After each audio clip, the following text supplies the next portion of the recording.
All right, and welcome back to the How to Write a Book podcast.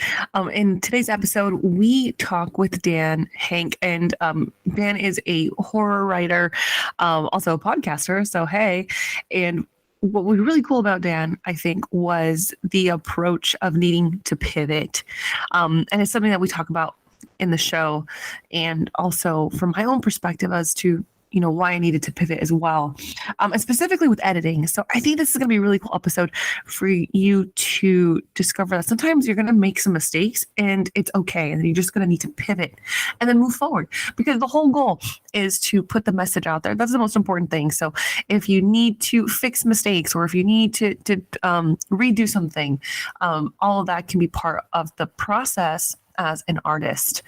So very exciting, very cool. I'm excited for you to dive in. Welcome to the How to Write a Book podcast, the show that helps you plan, write, and publish your book, even if you're a beginner or just feel like one. Now, for your host, she's written over a dozen books and helps others bring their books to life. Here she is, Maciel. Hey there, writers. Let's take a beat to talk about a special announcement. So November is your month of transformation. Get a 1-hour coaching session with me by choosing one of these 3 options, or all 3. Option 1, join our Patreon for $1, which will support the show. Option 2, book a $1 coaching session on coach.me. Option 3, leave an Apple Podcasts review. Send a screenshot to my email and get a coaching spot. You can do all 3 and get 3 hours of coaching with me. Find all the links in the show notes. Act fast. This offer is only valid for November to celebrate National Novel Writing Month. Thanks. All right, and welcome back to the How to Write a Book podcast. Thank you so much, Dan Henk. How are you doing today? I'm doing good. Thank you for having me. Thank you. I'm really glad that we got to touch base. And for those of you who are not watching video, I have Halloween makeup on because today's Halloween. Happy Halloween. Well, every day is Halloween, but I agree. Well, today's the only day that you can go to random people's houses and get free candy without looking super weird. So I'll add that caveat.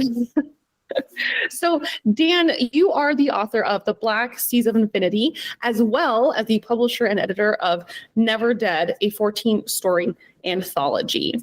Right. You are a horror writer as well as a tattoo artist, and you also have your own podcast.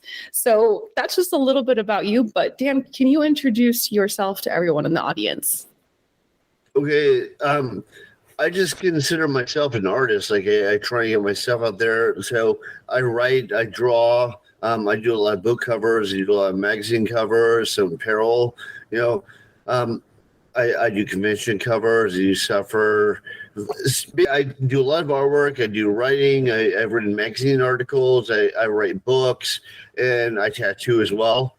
And like as a hobby, I do MMA. Yeah, that's amazing. I love that you're like, I'm an artist. I think that a lot of like writers, authors, they actually have a lot of forms of creativity. It's just that one happened to be the tool, like they could have been maybe illustrators if they had chosen that path. It's all about the creative, it's there. We just got to let it out. Yeah. Well, I think if you do anything well, you're an artist. Like even if you like build cars well or make cabinets well, you're an artist. Yeah, that's a good point, because all of that takes artistry and craftsmanship. Yeah. So I would love to hear about your books. I mean, I think that they're different and they're different from each other. Can you please tell us about your works? Sure. The first 3 books I have, I have The Black Seas of Infinity, and then Down Highways in the Dark, and then The End of the World, which actually saw a boost in sales when the whole COVID lockdown thing hit, because everybody's like, oh, it's the end of the world, I think everything, like all the apocalyptic shows on like Netflix and stuff, like boosted up in views.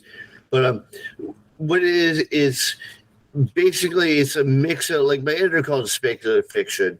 And I was like, what is that? He says, well, it's a mix of a bunch of different stuff. So I do a little bit of cosmic horror. I do a little bit of like, there's aliens, there's sci-fi in it, but there's like some of it gets kind of like gory and graphic, some of it just gets like well, that's where speculative fiction comes in. It gets a little bit weird, like quantum mechanics and stuff like that. But basically it started out when I was like, I don't know, like 14 or 15, and I had this idea. It has kind of evolved ever since.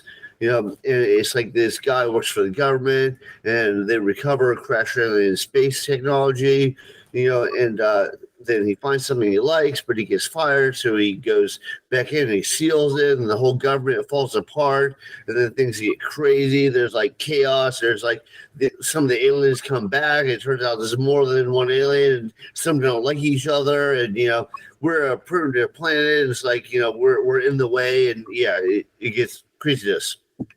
Yeah. Oh, that's amazing. So wait, did you say that you actually started this when you were a kid, or that was part of the story?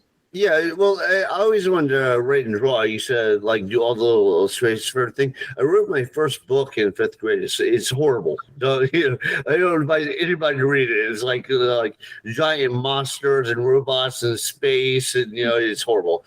But I kind of had this core of an idea, and I lived in Gainesville, Florida when I was like 12 or 13, and this. Gainesville is not really, I mean, it's kind of like a trashy place. It's like not a lot going on, but there were a lot of indie comic shops, and that's right when there was that big comic explosion, like Teenage Mutant Ninja Turtles and stuff like that. So, like, a lot of the indie show is getting like attention. So I go to comic shops, and like an indie artist would work there, and I'd say, hey, can you give me some advice on my page? And I get a lot of like good feedback on what to do and what not to do and so on. So the project is kind of evolved, and like once I read like Watchmen and like the early on more small things, I was like, oh, I'm sold, because I kind of debated whether I want to be a writer or an artist, and I figured I had to pick one. And then I was like, wait, I can do both. I'll do like graphic novels, which it turned out to be a lot harder to do than I thought, because by the time I interviewed DC Comics and Image Comics, and that's when they were all like, so there was an indie like bubble, like a burst and then collapse, and what happened is Teenage Mutant Ninja Turtles did so well that publishers, or not publishers, but like comic shops, were just buying everything, and they bought a lot of crap. So like they were all stuck with like these boxes full of comics that just wouldn't sell. So then they all kind of closed their doors, and then it was really hard. Like in fact, DC and Marvel almost went under. Like it was the movies that saved them. But so when I interviewed, they pretty much were like, do you want to draw our characters? And they want me to draw like their mainstream, like Superman, Captain America characters, and that's not my thing. I was thinking like Watchmen, like Swamp Thing, like Constantine, Hellraiser, like the kind of like Sandman indie stuff, And when they told me that that's all they wanted, I was like, I got to find some other way to like make it as an artist, And so. And I'm kind of glad it went that way, because what happened is now I do illustrated books. So I do books with like a bunch of illustrations. And kind of like if you read like the old like pulp magazines, and they always have little drawings in them and stuff. I always loved that. So I was like, yeah, well, why don't I do like even larger illustrations in my book? So I've kind of kept that up. And with the Black Season Infinity, that was the first one that I just recently re-edited and re-released. I have a whole like backstory project, several project pages afterwards tell you how it evolved over time, and I have some of my early comic book illustrations for that story, ones I interviewed with DC Comics with and Marvel Comics with, and I actually had a couple of indie publishers like Paradox Press picked me up, and they went bankrupt. Kitchen Sink Press picked me up, and they went bankrupt. That's when everyone's going bankrupt. But turning lemons into lemonade, I made it work another way. I that's actually the story of what a lot of people did, in the early days in the U.S. Like, them as that famous billionaire like Rockefeller or Carnegie, but they had like 4 jobs that they absolutely failed at, and then it happened to be the 5th one that took off. Yeah, totally. I mean, it really, I mean, it's like that kind of like rags to riches or like underdog story, So how long were you, like you started off and you were going to get this job where you're going to have to draw Superman. And then you were like, I'm going to have to pivot because I don't want to do this. How long did that process like take for you, more or less? Right. Well, it's kind of, the whole thing is kind of complicated. I mean, I don't want to bore you and keep you here all day, but pretty much like the highlights of it are, I was big into drawing stuff. I did everyone's like, I got super into punk rock in high school, and I was like painting everyone's leather jackets and doing all the band artwork and stuff. So, in those days, like this is like the early 90s, like late 80s, early 90s, nobody had money. So I did art for everybody, but my parents are super conservative, super Christian, kicked me out of the house and moved. So I was like homeless, like living in the woods, homeless, like for 8 months. And then I slowly climbed up and I started getting jobs. And I remember the first job that I got that was for somebody other than like for his band was Madcap Magazine. I was doing like a political cartoons for them. I did something for Maximum Rock and Roll, and so I was like, this is where I'm going to go. And I went to an illustrators meeting and everybody was really down on the craft. And I was like, well, I'm going to find another way to make it as an artist. I was working like, jobs like a dishwasher, like I went door to door for Greenpeace. I'm just trying to make it, so it was like I did one thing after another and it seemed to pop off and then it would fall. And then, I just didn't give up. I just kept doing it. And then I was like, maybe what I need to do is I need to go to art school. So I went to community college for art, paid for the classes, got around on like a 10-year-old motorcycle. Like, it's really hard to balance art supplies on the handlebars of a motorcycle, getting around, and then my art teacher really liked my stuff. I was in a couple of local galleries. They said, if you want a career, you got to move to New York. So I moved to New York, like overnight on my motorcycle, everything I owned in a backpack, I moved to New York. And I was still working shitty jobs in New York, and I was applying to everyone, going to all the portfolio days. Like FIT offered me a full scholarship. They offered me a place to stay. They offered me money, but I was like, I just went to art college. I don't want to go another 4 years to art college. Yeah. And then a guy at Pratt was like, no, you need to get a job. And I was like, well, I'm trying to get a job. He's like, well, I ink comics for DC Comics. I'll set you with the interview. So then I was like, oh, I made it. I went in for the interview, and that didn't go too well. That's, when they almost went bankrupt and they just wanted to draw Superman.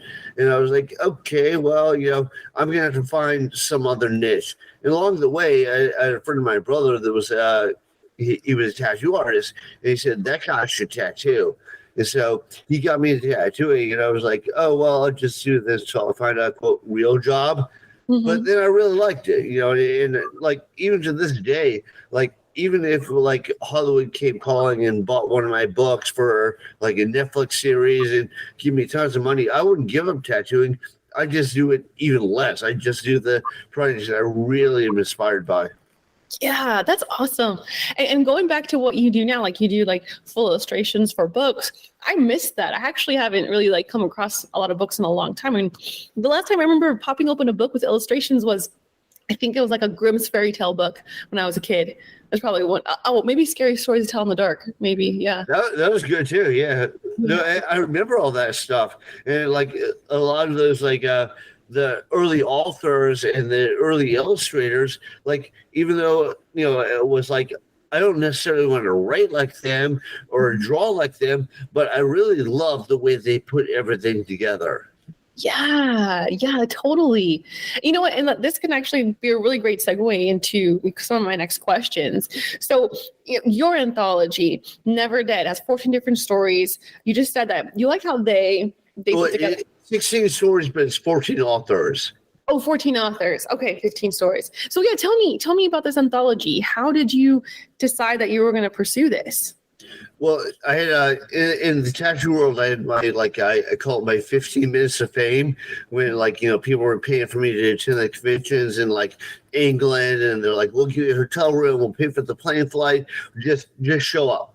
But it's like when like Nike sponsors somebody, like they figure, oh, I'll put you up and that'll like bring more people in.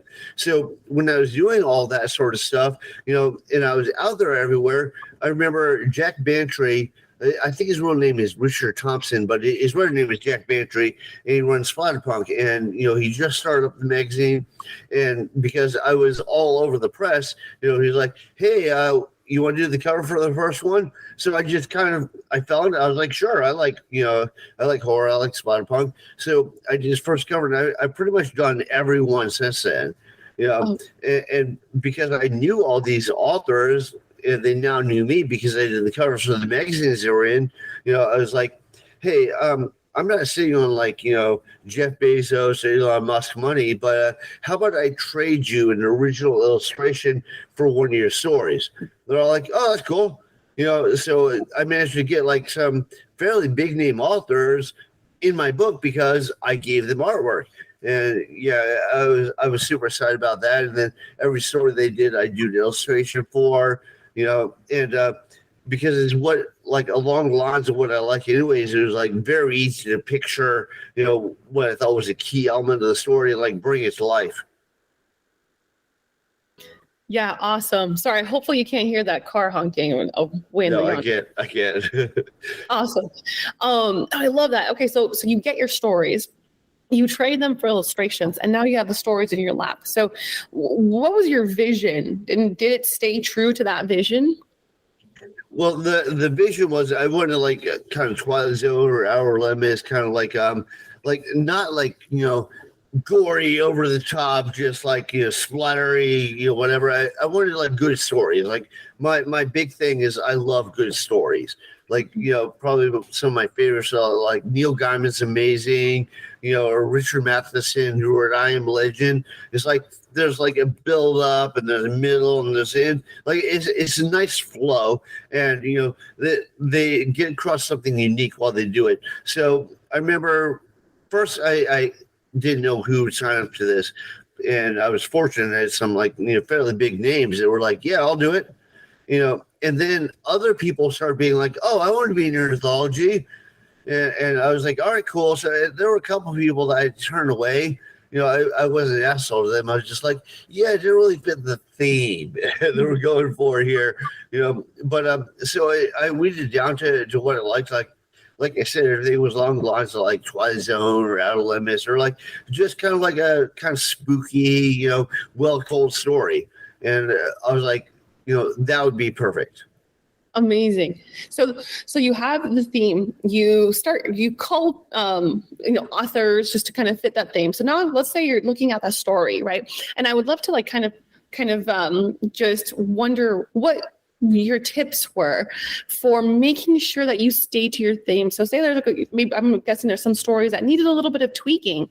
How did you make sure that everything really fit that theme in the end? Well, one thing that I found that was probably a lot of people will tell you this, a lot of people are worried about this, is that a lot of editors are just frustrated writers. So they want to rewrite your work the way they would write it.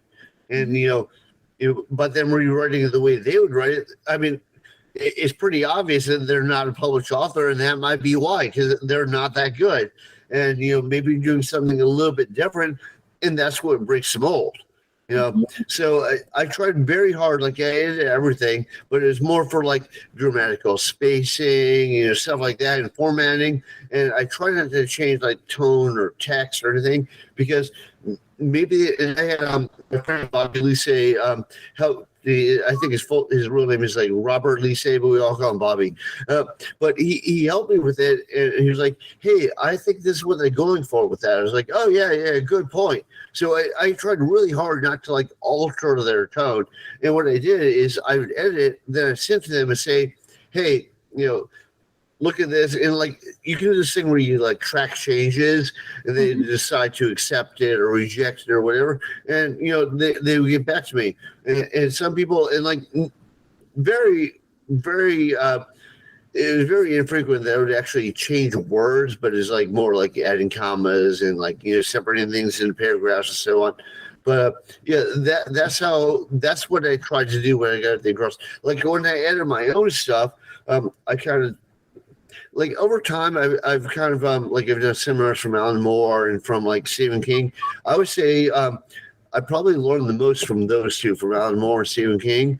And Stephen King, like he starts out like telling you his like backstory and the first novel he sold. So for an hour and a half, you might be kind of like, this really isn't giving me a tip. Just stick with it, because when he finally kicks in with some writing tips, it really helps. So when I went back and re-edited my debut novel, and I'm reading through it, I was like, I can't believe I didn't do this, or this would make it so much stronger. And what good editing does is they could even take the same sentence and just rearrange the words so that it now is a stronger element, even though it's the same sentence. Yeah, no, absolutely. So I love that you actually really tried to keep the integrity of the story. You wanted to make sure that it was that author. You were just really, tweaking like line editing and maybe some like proofreading and stuff. Exactly. Really, yeah, I love that. So actually, you segued right into the next topic, because I really wanted to know, like, what's really interesting to me about kind of like your background and your experience is that you published your book, The Black Seeds of Infinity, in 2011, and then you're like, you know what, I need to redo it. I need to edit it. So I wanted to know, like, at what point were you like, okay, I need to, I think it's from the anthology, it sounds like, but you're like, I'm going to go back, I'm going to take it down, and I'm going to go back in. What was that process like? Well, if you're asking, are you asking why did I feel like I needed to do that? Or, what was the impetus to do that? I would say, like, let's start from the beginning. So, like, what was that triggering moment? But then also, what steps did you take? Because I think some people, some artists and authors, they'll see their work, but the editing is very intimidating, or they feel like it's actually like a reflection on their personal value. Like, right. Oh, my book isn't good enough, therefore I'm not good enough. But I love how you boldly put it, like, on your website. You're like, hey, this wasn't good enough, I'm taking it down. Everyone, if you bought a copy, just let me know. I'm going to redo it. And I was like, that's really cool, because I think a lot of us would be like, oh no, I'm going to go to a corner now. I'm just going to stay there. I'm going to forever stay there, Well, I think two things. One, I think that it's a very strong story. I mean, I've had since I was 15 or even younger, so I really like the story. I just feel like I can tell the story much better now. So I want to, like, give it its real due. And pretty much everything I do, it's kind of like it's all in the same continuity. So it's like, I tell people, like, if you read, my last, full novel, which was Into the World, that's the third book in a trilogy, but it's kind of like Road Warrior to Mad Max. Like, you don't have to see Mad Max to watch Road Warrior, so it's like you just have a little bit more backstory, a little more history, but I was like, so in the world, like, people are like, oh, this is the best writing I've seen from you. This is great. I love it, blah, blah, blah. And I was like, oh, well, I should really look at, re-examine my first book. And, when you first write it, you're like, oh, I did a great job. This is amazing. But then you go back a year later, you're like, oh, man, what did I do? I know there are some people, because I do a podcast and I interview a lot of authors, and some of the authors are like, yeah, I never like go over or re-edit my old stuff. I mean, it's creative choice on what you want to do, but you just want to focus on new stuff on out. But because mine's all in the same continuity and I want to be proud of everything I've done, I feel like I should go back and give it its proper due. Yeah, and I think that resonated with me, because, like, when I was like first publishing or just doing stories, like back in the day, I totally tore them apart. Like, I would be hand cramped and I would make sure they were edited. And after like that period, I went into like self-publishing, and I don't know how I got like stuck, but I was like, okay, well, it's fine. I'll put it out there. So I put out a whole bunch of books, and then I was like, then I woke up. It's like I woke up and I was like, this is not my best work, And so I'm actually like doing kind of what you did, which is I pulled everything down, and I was like, because it just it's not fitting what I want it to be, to fit that quality in the end. So that's why when I saw that you did that, I was like, oh wow, like, I'm not the only person, who puts it out there and it's like, no, wait, let's do it again. I love that you. Well, I talked to a number of authors, and some say they never edited their old stuff. And some people are like, "Oh yeah, definitely." So there's not one formula that you have to follow. It's really what works best for you, and that's what works best for me. Yeah, I love that. So tell me about your editing process. Like, do you go structure first? Do you go into grammar? Do you send it to somebody? Do you do it yourself? Well, what I do is, especially now, because like I've been doing it so long, I feel like you kind of get a rhythm and style down. So I'll reread it and I'll say, wait a minute, why did that sentence strike me as a little bit stiff? Like, that's not really the best way to express it. So I'll go back. It's like I try to keep the same elements there, but I try to make it like much more fluid. And I've also learned, like, I was very, very descriptive when I started out, probably in part because I'm an artist. So I'm like, well, what color shirt are they wearing? Does it, have ridges on it or whatever? It's like, but you don't need to know all that. And, there's a certain amount to be said for, the reader being able to visualize their own version of something. So, I also hated it, and this was probably part of my over describing. Like, you'd read like say a sci-fi story, but nothing is described. So it's like some weird, strange alien world, and you're like, but I can't picture any of it. You're not giving me any like clues or anything to go off of. So, but yeah, you learn over time. You learn to like scale it back what's absolutely necessary. One of the best tips I got from Stephen King was like, if it's not necessary, delete it. So, they're like, you don't like if you have like 5 descriptive words, but only 2 are really necessary, get rid of the other 3. Absolutely. I also read his book on writing, and it was really cool. It was really straight to the point. Yeah. That's what I checked out on writing. Yeah. Yeah, it's really good. And I don't know why I thought like when I was reading it, I don't know why I thought like it was going to take me some like down some sort of like dark, mysterious tunnel, but it was like really light, Yeah. I was like, oh, that's cool. You can also see how the publishing world was back then, because I think for his first book, they offered him like $250,000, and he was like all amazed and surprised. He was like, he was like making no money and had a wife and kid and whatever. He's like, oh, can you repeat that for me? Nobody pays off this anymore. Yeah, I know. He was like a teacher, right? And all that. It was a really good book. For everybody who hasn't read it, it's a really good book. I like On writing, yeah, awesome book. Yeah, on writing. So, do you have any like other? That's a really great tip. But from your also perspective, do you have any additional tips for editing for writers that have come across since your process started? Well, it really helps to like find an author you like. Like, I'm a big fan of Neil Gaiman. I love Neil Gaiman's stuff.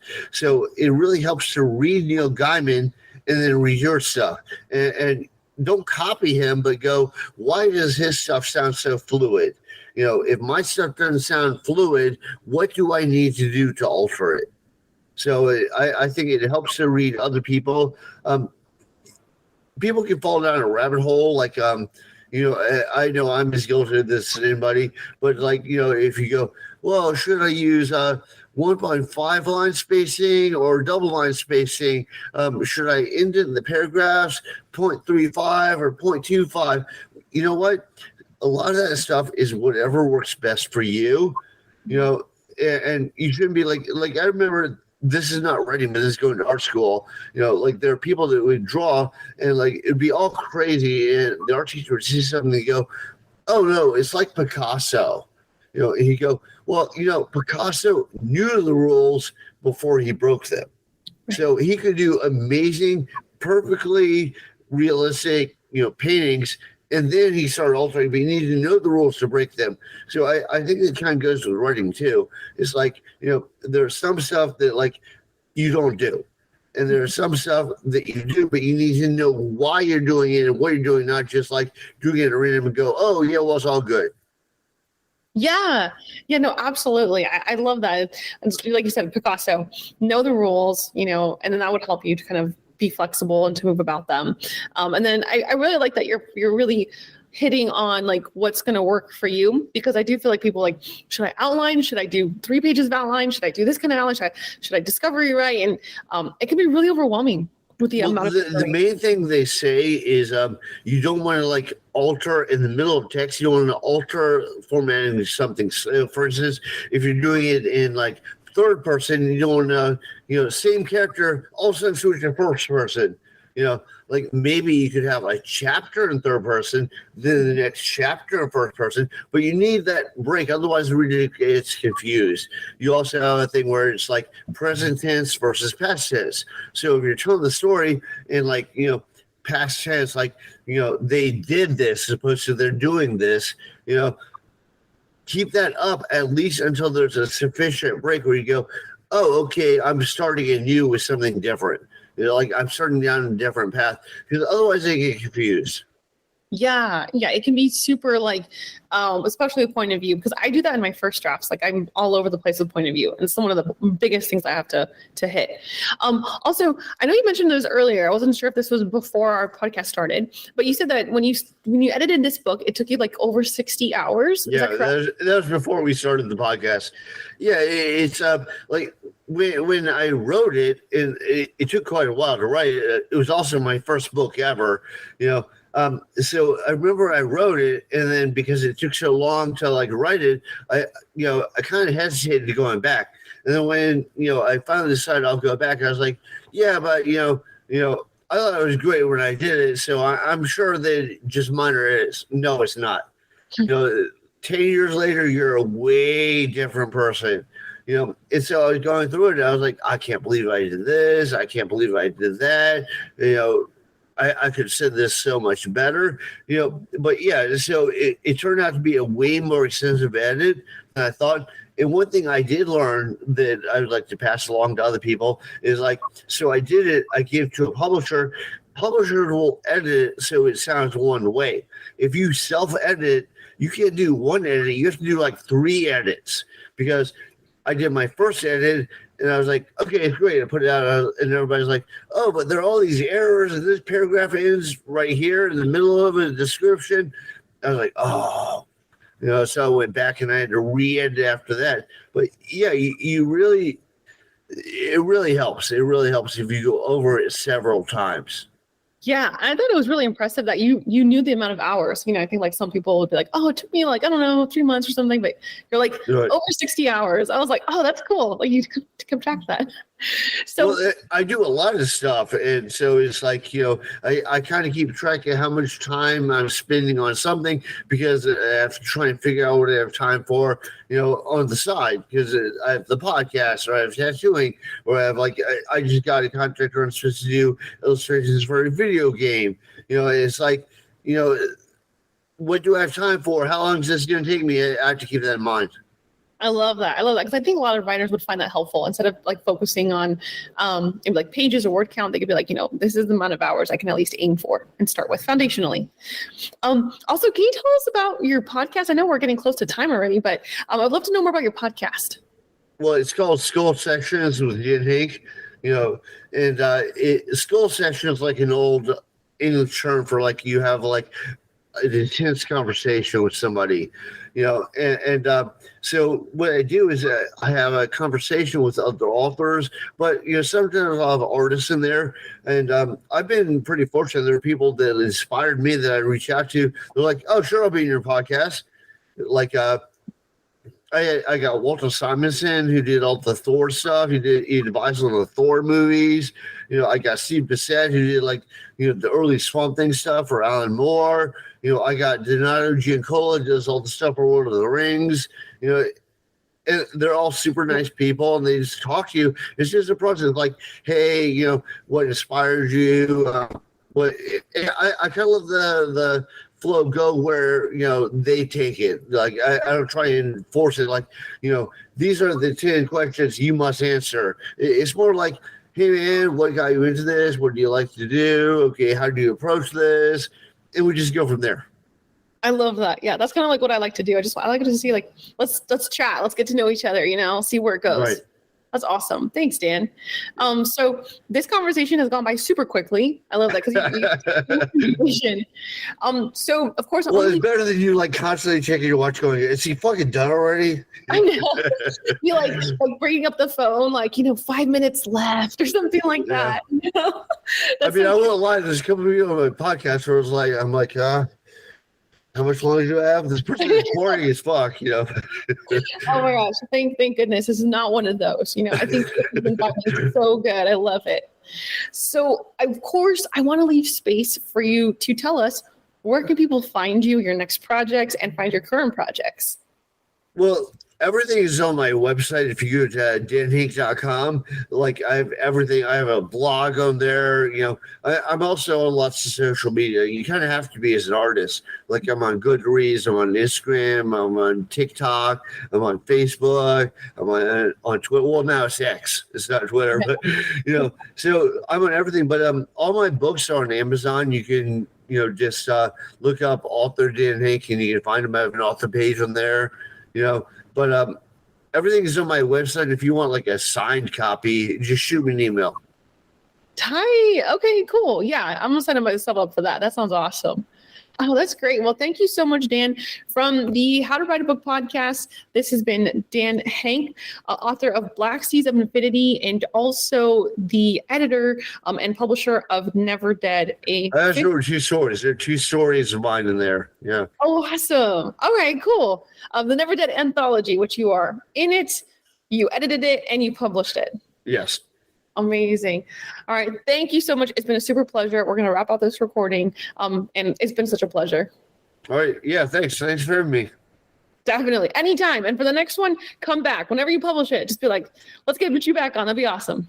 Okay. Awesome. Cool. And that's a wrap for today's episode of the How to Write a Book podcast. Thanks so much for tuning in, and I hope you enjoyed the conversation. If you want to keep up with me and my work, check out the website, blackheartedstudios.com. That's www.blackheartedstudios.com.